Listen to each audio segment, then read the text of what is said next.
সুপ্রিয় দর্শক শ্রোতা, আমরা মিশনারি চ্যারিটিতে খুলনাতে যেখানে আছি, এখানে আপনারা জানেন এটা মিশনারি চ্যারিটি 1। এটা হচ্ছে মাদারের নির্মলা হাউস, শিশুদের জন্য নির্মলা শিশু ভবন।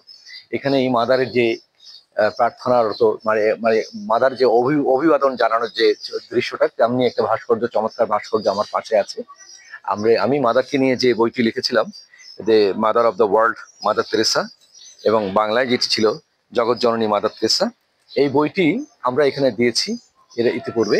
এবং আজকে এখানে এসে আমরা জানলাম যে এই সেবা কার্যক্রমটা এখনো চালু আছে, এবং এখানে যারা আছেন তারা খুবই আন্তরিক, খুবই ভালো লাগলো তাদের সাথে কথা বলে। মনোমুগ্ধকর পরিবেশটা এখনো বজায় আছে, এবং এখানে যারা সেবা পাচ্ছেন এই অঞ্চলের মানুষরা, তারা কিন্তু সবাই তাদের প্রতি কৃতজ্ঞ। এবং বিনামূল্যে যে সেবাটা এখানে দেওয়া হয়, এই সেবাটা যদি আমাদের দেশের অন্য অন্য ধনাঢ্য ব্যক্তিরা এবং বিভিন্ন এনজিও প্রতিষ্ঠানরা যদি দিত, তাহলে আমাদের দেশের গরিব মানুষগুলো বিনা চিকিৎসায় অনাহারে ধুকে তারা মরতো না, এবং বিনা চিকিৎসায় মরতো না।